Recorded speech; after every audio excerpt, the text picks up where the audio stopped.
주말만 기다리게 만드는 KBS2 주말 연속극 독수리 오형제를 부탁해 드디어 한동석의 고백으로 두 사람의 로맨스가 시작되나 봅니다. 지난 26회 엔딩 장면은 동석이 신라주조 앞에서 시위를 하고 있는 광숙에게 소중한 사람이 다른 사람들에게 구경거리 되는 게 싫다고 마 대표를 좋아한다고 자신의 마음을 고백하는 장면에서 끝났습니다. 믿을 수 없는 이 말을 들은 광숙은 당황해 자신의 트럭으로 도망갑니다. 그 길로 동석은 광숙을 위해 신라주조 독구탁을 만나 대국민 사과를 하게끔 설득하고 나옵니다. 볼일을 마치고 나온 동석은 곤란한 일을 처리해 줬으니 콩나물 국밥이라도 사라고 하며 광숙을 먹이기 위해 국밥집으로 데려갑니다. 동석은 자신의 고백에 대한 광숙의 답을 듣고 싶었으나 광숙은 또 대답을 피하고 계산도 잊은 채 먼저 나가버립니다. 한동석이 나가고 이어 장미애가 독구탁을 찾아옵니다. 그녀도 역시 독수리에 사과하라고, 안 그러면 세리 결혼이 깨질지도 모른다고 독구탁이 가장 아끼는 딸을 두고 협박합니다. 그러자 어쩔 수 없이 독구탁은 딸을 위해 대국민 사과를 하기로 결심하게 됩니다. 한편 흥수는 술도가가 위기에 처했는데도 자신은 아무런 도움을 주지 못하고 있어 몹시 미안한 마음이 들었는데요. 그래서 이번에 용기를 내 옥탑방 보증금을 빼서 주게 됩니다. 가족들에겐 아이돌 안무가 채택돼 받은 돈이라고 거짓말을 하고 자신은 찜질방으로 가서 지내게 됩니다. 그곳에서 흥수는 매점 아르바이트를 하며 지내게 되는데요.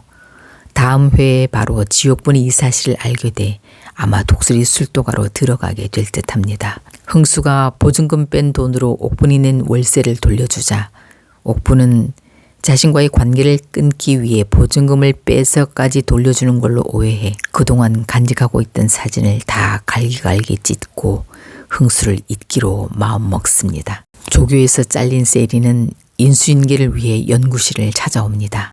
새 조교에게 인수인계를 해주고 나가는 세리를 뒤따라 나온 범수가 마음 아프게 해서 미안하다고 사과하며 그렇지만 이게 널 위한 일이라고 말하자 가슴 아프고 죽을 것 같이 힘든데 조교까지 자른 범수가 잔인하다고 원망하며 가버립니다. 떠나는 그녀의 뒷모습을 바라보는 범수의 눈에도 아픔이 번집니다.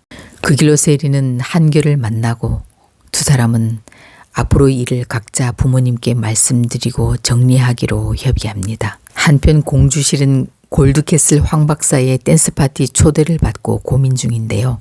그곳을 나올 때 그곳 여자들이랑 사이도 좋지 않았는데 자신은 골드캐슬을 나왔으니 왠지 그 여자들이 자기를 무시할 것만 같고 파트너도 없는데 가지 말까? 망설이던 그녀의 눈앞에 고자동이 보입니다. 주실은 다짜고짜 미스터고 이번 토요일 시간 있어? 고자동이 별일 없다고 하자 그럼 그 시간 비워도 나랑 어디 좀 갈 데가 있어. 어디 가는데요? 골드캐슬. 다음 회 혹시 고자동의 댄스를 보게 될 수도 있을지 기대됩니다. 천수는 미순이 연락이 닿지 않아 편의점에 다시 가보는데요. 알바생으로부터 미순이 병원에 입원했다는 소식을 듣게 됩니다. 급히 병원으로 간 천수는 마침 수술을 무사히 마치고 나오는 미순을 보게 됩니다. 탈장 수술을 한 미순이 마취하는 순간에 천수를 생각했다고. 천수는 네가 왜 혼자냐고, 내가 네 옆에 있지 않냐고 서로 두 사람의 마음을 확인하는 장면이었습니다. 하지만 아직 두 사람은 사랑을 우정으로 포장하고 있습니다. 한편 미국에서 여러 곳에서 슈퍼를 운영하며 성공한 동석의 친구가 등장했는데요. 동석은 광숙을 위해 그에게 장광주 판매를 제안합니다. 다행스럽게도 친구는 솔깃해하며 대표를 만나보겠다고 해 동석이 이 굿뉴스를 전하기 위해 광숙을 호텔로 부릅니다. 비즈니스로 할 말이 있다기에 호텔로 온 광숙은 이 말을 듣고 뛸 듯이 좋아하다가 동석이 자신의 고백에 대한 답을 종용하자 우린 서로 레벨이 다르다고 완곡하게 거절합니다. 그러자 동석이 서두르지 않을 테니 여유를 가지고 생각해봐라. 마음의 빗장을 걸지 말고 이렇게 말하자 당황한 광숙은 대답을 하지 않은 채 자리를 떠납니다. 한편 한봄과 강수가 패션쇼를 준비하는데요. 두 사람이 첫 작품을 훌륭하게 끝내고 그 자리에 한봄을 보러 온 세리가 게스트 모델로 출연합니다. 그런데 세리의 카메오 등장 장면은 왜 넣었을까요?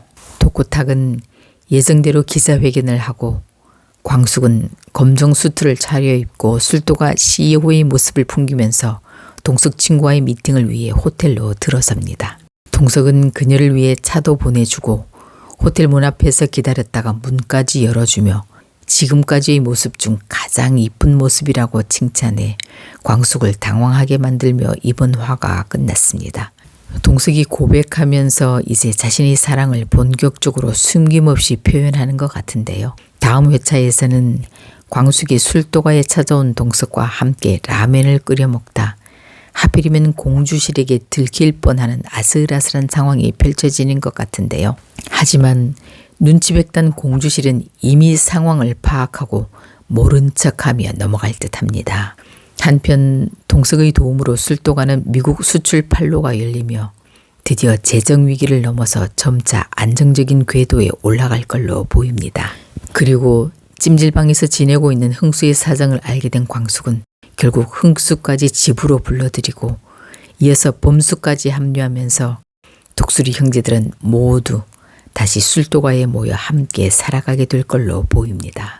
동석의 눈웃음이 섹시하다며 느끼한 눈빛 하나에도 가슴이 설렌다는 시청자 반응이 이어지고 있습니다. 광숙과 동석의 로맨스가 앞으로 어떤 방향으로 전개될지 기대가 커지고 있는데요. 오늘 저녁 두 사람의 사랑이 진전되길 응원하신다면 구독, 좋아요 부탁드립니다.